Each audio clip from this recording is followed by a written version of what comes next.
All right, it is Tuesday evening. Late start as usual, but part of that is on purpose because the last week or so it's been over 100 degrees. Sunday was 115 with the heat index. Today was 106, I think. But the humidity's been low, so it hasn't been that bad. And yeah, I know, dry heat, but it's a real thing. I'll take 105 with 10% humidity over, 90 and 60% humidity. Anyway, the big reason for it is that sun, this tree, this shade. So you get a later start. I can work in the shade instead of working in the sun and dying. Let me show you where we're at. I've actually been really busy on my lunch breaks at work and a little bit after work, and I got a whole lot of little things done on the Cricket here. So let me show you. Forget the mess. So there's my bowl that went up into the cowl there. I'm going to pull that cover off and I'll show you what I'm talking about. All right. So as you can see, there's an ass ton of leaves in there, which is not good. Leaves like to rust things out. Gotta be careful with my fingers here so I don't run them over a jagged piece of metal. All right.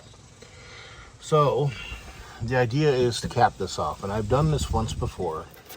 That's where all these little holes are, and I will have to silicone it.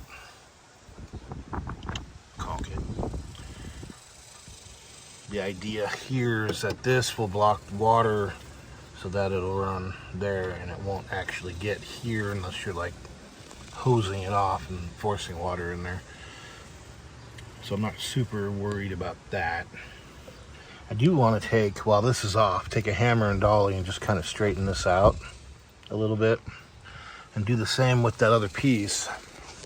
When I took this piece off, I chopped it all to pieces, and then I had that really rusty parts card that I cut that cap off of it, and that's why it's gold. But like I was telling you guys, pretty good dent right there. This is an early one because of the single hole there and the one little drain hole here. But you'll notice how jagged this is right there. That's not from me. You look really close there, you can see that it was brazed at the factory. So like somehow it's cut and then they welded it back together. Kind of interesting. And this is the 72. So as you can see, it's got that, and then it's got this, and then it had this little curtain. Like the holes are actually still there, which is kind of interesting, but they weren't used for anything. It had this curtain that went over it. It was just a little flap of rubber. You see no drain hole there. You can thank my son for all that damage. But yeah. All right, here's my heater box. Again with the spray foam. Doesn't have to look pretty because you can't see it. So that's my original. This is the one I took out. Works fine, doesn't leak. So the idea now is we're going to leave that plate in there. I've taken this off. I just had to grind down those screws with the flapper wheel. And so I need to bend something up to cover this. I'm going to leave these little holes in there just so I have a little bit of flow down to my feet. I was just going to plate it off that way, and then I remembered this has to stay open for the defroster ducts to go. So I got to cut out a piece of metal for that. I'll probably just use a chunk from the Honda because it doesn't have to be heavy metal. It's just going to be tack welded here to this flange. I'll drill holes and plug weld it. So nothing big, no big deal. Same with that hole there. I'll just cut it out of the Honda metal. I've got a door right there that I can cut it out of, so that's what we're gonna do. Alrighty, as you can see, welded up, threw a little edge primer, a little paint on it, just to keep it from rusting. I still need to get in there and caulk it. Yeah, like I said, it doesn't look great, but you're never gonna see it. It's just there for rust protection. So, on to the fan. So here is the OG fan. So the wire goes through that little hole there, and it sits like that. You can see how tall that sits. And so that sat in that open hole there, and I had that blue bowl on top of it just to try to keep sticks and leaves out of there. And it did a fair job of stopping most of the leaves. You saw how many were in there. It could have been a lot worse. Now, this is my new fan. It's just gonna sit right there. I'm not gonna even attach it with anything. It shouldn't go anywhere. Now, I think it might be a little tall back here. So we'll have to keep an eye on that. If it is, I might have to start pounding on that thing, and then I might have to redo the whole thing. Who knows? Weld a hubcap in there, I don't know. It looks like I could possibly trim 1/4 of an inch out of this, maybe. I don't know. I do need to check this and make sure it's clocked correctly. From the shape of the blades, I think it's a puller and it needs to be a pusher, so. All right. So that's what it originally looked like. That would be defrost, I believe. That would be floor. And that would be off. Oh, let's not drop that. Yeah, I tried to find a good heater core for a Plymouth Cricket over on this side of the pond. So there we are. It's capped off. Welded. I'm not going to worry about sealing it because, you know, any little drops that would escape are just going to blow on my feet anyway. That new fan has a lot more velocity than the original fan. That one's rated at like 320 CFM, which doesn't sound like much, but that one might have been 100. So we're going to give it a quick wipe down. I'm going to go ahead and shoot some edge primer on the welds and then throw some black over the top of it. And then this will be done for the night. I'll run over and find my RTV and go ahead and seal that up. And then that'll be done for tonight. And tomorrow we'll test fit this with that fan and see if I'm gonna have to do anything. I mean, if I have to, I suppose I could even drop this down a little, maybe 1/2 inch, but I don't know if I can go any further than that. We'll see. Okay. So I rubbed my caulk all over that, and now it's sealed. It's just regular old RTV Ultra Black. There'll be more I need to do, but that'll be it for that. When I get around to doing these hoses, I'll caulk them too. And I do need to seal off those old holes up there from when I had the Yugo dashboard in it. So that's it for that job. All right, so that's it. That's it for tonight. Tomorrow we'll get the fan in it and test fit it and see how it goes. If it goes well, then I'll go ahead and wire up the fan. We're just going to use the existing wiring. I'm just going to cut the 2 wires to the factory fan motor here. And we're going to keep this resistor. That way we'll still have speeds. So we'll get that on there, put together, put back in the car, and start plumbing it all up. Once the heater's pretty well plumbed up, then I could slide the evaporator in. And I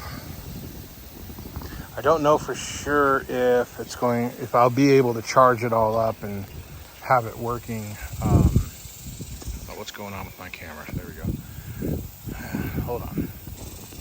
Anyway, I don't think I'll have it all charged up and vacuumed and all that before I go back to work on Friday. But if I can have everything in the car and then verify stuff, because I might actually. I think I've got everything ready to go. It's just this is the big thing I got to wait on.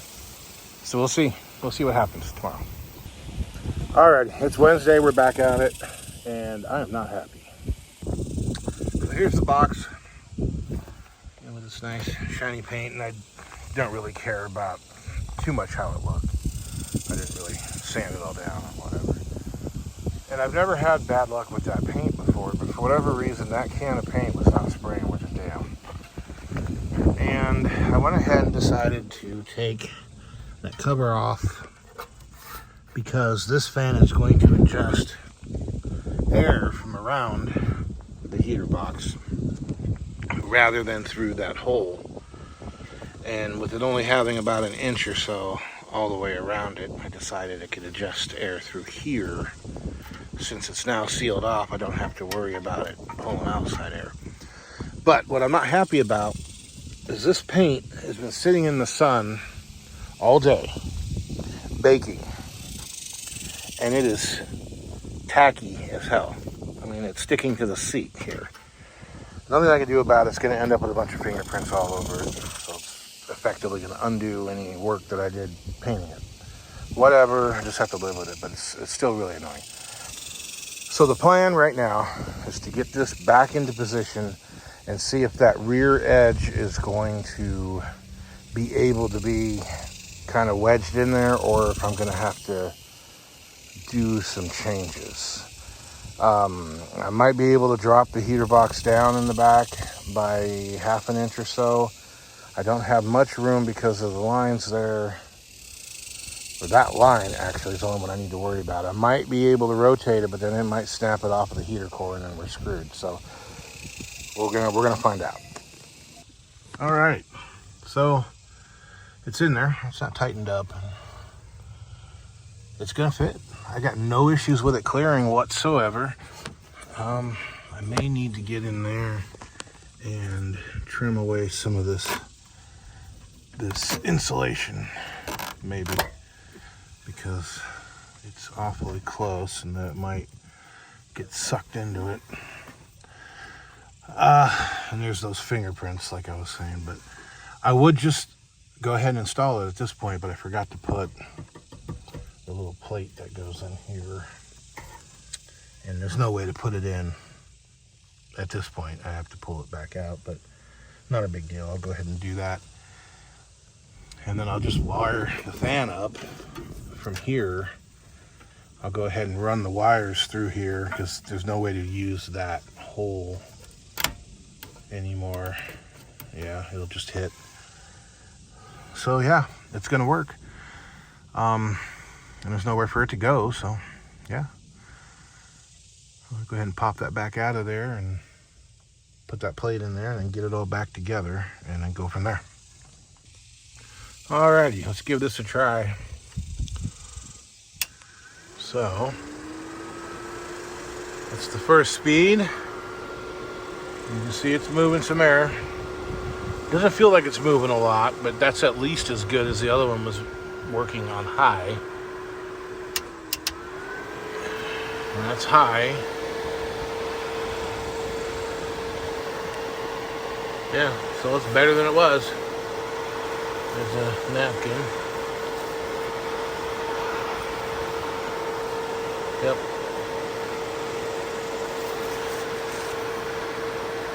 Alrighty. And it's definitely louder than the old one was, but oh well, I can live with that. So, yeah. Alrighty, so I just need to shrink those down and figure out a way to mount this.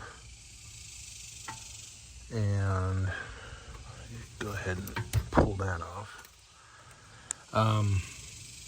Yeah, so once that's done, then I can bring the evaporator into here and start messing with it. I need to do something about this carpet though first, because I don't like it sitting like that. I think my drain tube is why it's like that, because I didn't have a hole in the carpet, or I had it apart and I just didn't have time to mess with it, so I left the carpet like that rather than poked it through. I don't know, I don't remember. Regardless, it's gonna get fixed. I need to go through some of this wiring down here too. Get rid of it. Tape up the battery cable. Yeah, okay.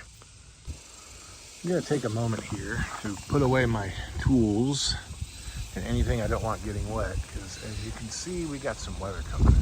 I just heard the growling of the thunder. And it looks like it might be raining off over there. So I got about 10 minutes, I figure. It's a quick little lesson for you guys. When you're mounting your relays, try not to mount them upside down like this. Because when you own an old British car that leaks like a sieve and you live in the Pacific Northwest where the sun only comes out for 3 weeks at a time, they aren't compatible with one another. And this is what ends up happening to them. Yep. That's your PSA for the day. Okay, so I've got 2 Bosch relays down there, and then I had an old Toyota relay wired into it. So I had 3 relays down there. I don't even think, but maybe one of them was still actually hooked up and working. Well, I've got these 3 relays that came out of a Chevy truck harness, and as much as I'm trying to get rid of recycled electrical stuff, this is too good of a deal to not use. I just got to figure out a way to mount it. It's got a screw hole right there, so I'm going to try to use these little guys. They'll hold as much current as this thing did. That was a 40 amp. Yeah. These are 30 or 40. That one's 30, 40. So, yep, we're going to wire them up. As you can already see, I've gotten rid of a whole hell of a lot of spaghetti. And all these recycled connectors and such. Alrighty, so last night I got it all buttoned up, put a vacuum on it, and it wouldn't pull the vacuum. So I started kind of looking around, thinking about where my problem might be. I was really hoping it wasn't inside this unit. And it turned out that even though this fitting was tight, the hose could move easily. I pulled it all back apart a couple times and I couldn't get it to bite correctly. I'm not really sure why. I don't know if they were metric threads or not.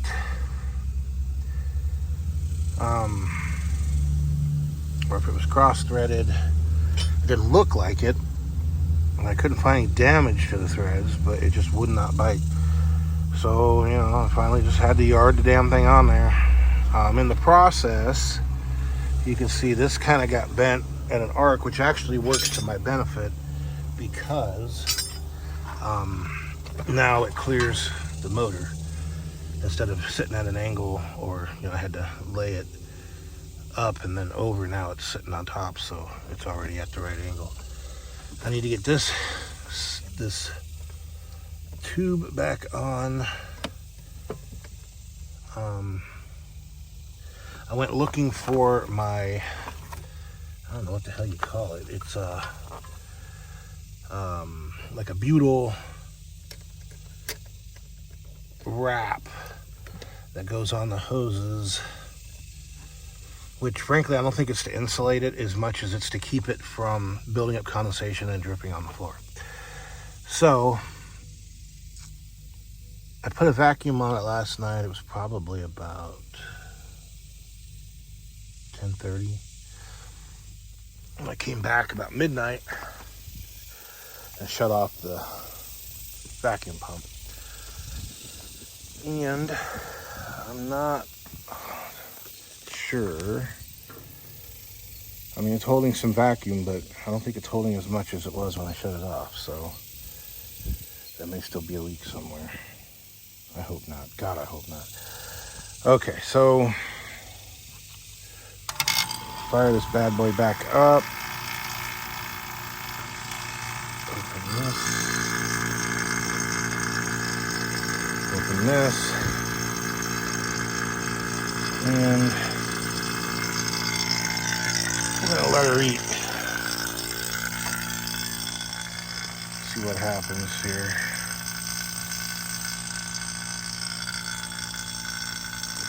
It's been my experience that when that thing is pumping out oil vapor, it means it's pulling a lot of air.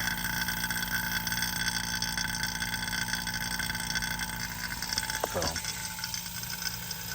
I mean, it's definitely building a vacuum, not like it was yesterday. That thing looked like steam was coming out of it.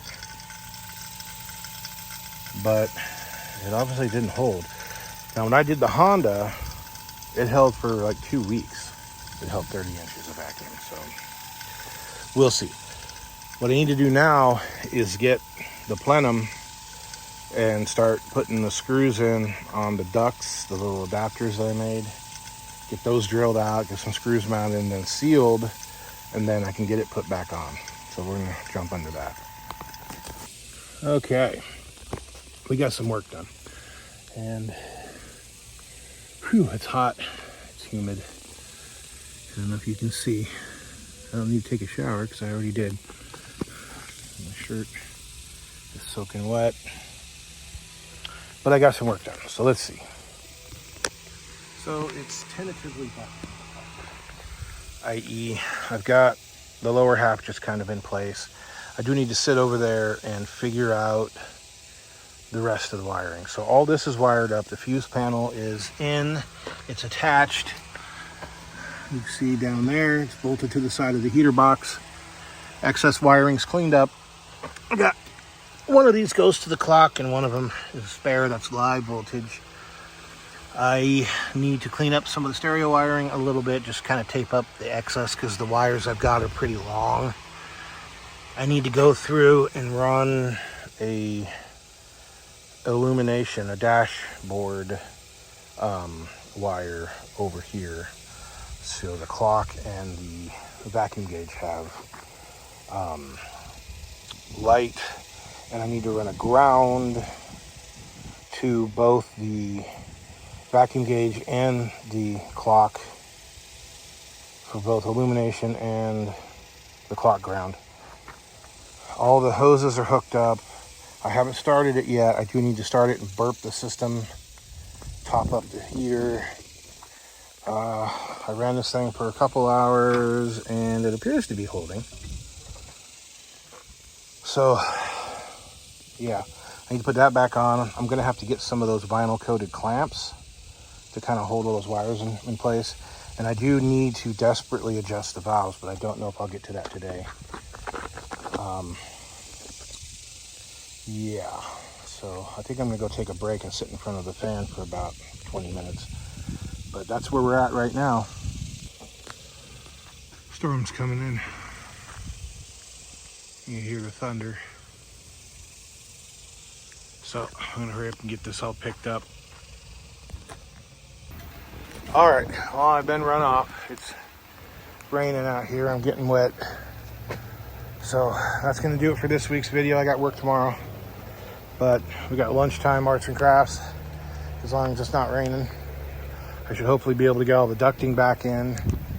And then tomorrow also my refrigerant should be coming in. Now I like to use hydrocarbon refrigerant, which is basically a blend of pure propane, pure butane, not the stuff you put in your barbecue. And it works a lot better in 134A. It's a lot better for the environment than 134A. But yes, it's flammable.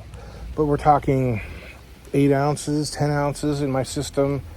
You know, how much fire is 10 ounces of propane gonna do? I mean, I might get a puff, maybe, and that's if I get in like a big wreck or, you know, have a catastrophic failure. Now, like in a station wagon, I wouldn't run it. Just, you know, if you got 10 ounces of propane in that big of an enclosed area, that's a problem. And I sure as hell wouldn't have run it in my bus, which would have taken 45 ounces in a giant cavern. No. This stuff is odorized. It smells like pine sol. So if you get a leak, you know it. You know, if I suddenly smell heavy pine sol in the car, I can pull over, shut everything off, and, you know, just drain it out so I don't have to worry about it. But that's, you know, not neither here nor there. So hopefully tomorrow morning I should have that stuff in. And then I should, hopefully on my lunch break tomorrow, be able to charge the system and see if it actually works. Because everything else is hooked up. It should work. It's holding vacuum. It seems to be holding vacuum. I need to get rid of vacuum because the hydrocarbon you charge with 0. You don't charge it under vacuum or it won't really work with a damn. So that's it for today. We will catch you guys next week.